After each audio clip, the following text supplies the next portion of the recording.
Hello and welcome to day 9 of 73. And today I wanted to talk about the pain of change. Now, this is a continuation of my third episode of Discomfort Being Destiny, but I thought it would be important to come back to this in a bit more depth to help drive the point home. When my sister was in seventh grade, she had a teacher at Bergville Primary, Mrs. Smith, who used to always play the Carpenters on the radio, especially when they were working in class. She loved the music so much so that at the end of the year, her teacher burnt her a CD that she used to play a lot of the time in our house when I was growing up. And one of the songs that I used to resonate with was somehow rainy days and Mondays. And in my journey now, it's slowly changed to rainy days and Fridays. And in particular, because of how every time the weekend rolls around, it is a reminder for me about not only what I would have been doing come the weekend time when it came to drinking, but also it is a reminder of the journey that I've taken and the decision that I've wanted to make as far as now adjusting my personality overall.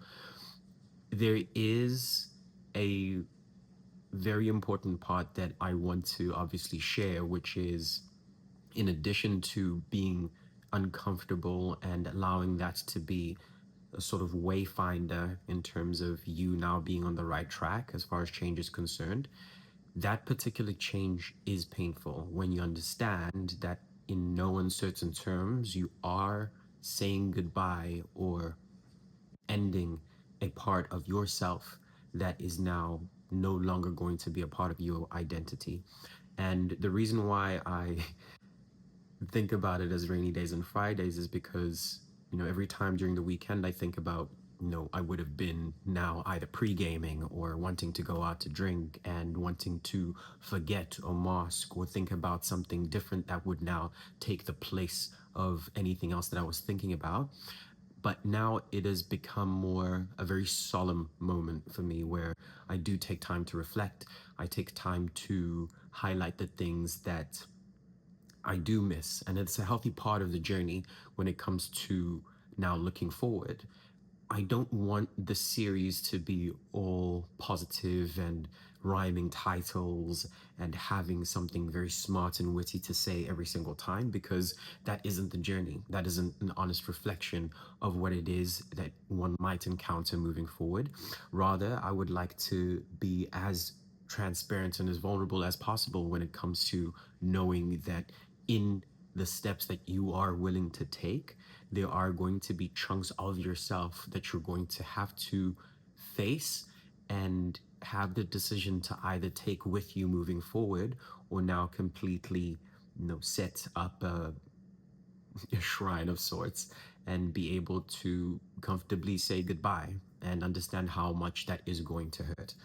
For me, I've noticeably lost a lot of contact with friends and people that I used to associate that particular lifestyle with. And it hasn't been easy. I've lost people that I might have wanted to confide in before, or people that I would have assumed were invested in my best interests, where in fact it was more so a period where we all enjoyed each other's company and leaned into a sort of lifestyle that wasn't actually building, but rather taking away a lot of the time. And so when these weekends do come around, I tend to have more of a, again, solemn look back on it, but also a sense of pride and anticipation in terms of what it is that is going to come moving forward.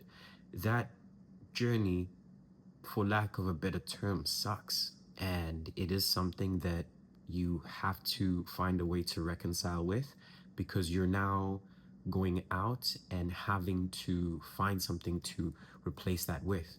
And it's never easy, but as long as your intent and your heart is in the right place to want to be able to move and shift to a different phase, then it will all come good in the end. I guarantee you that. Thank you for your time.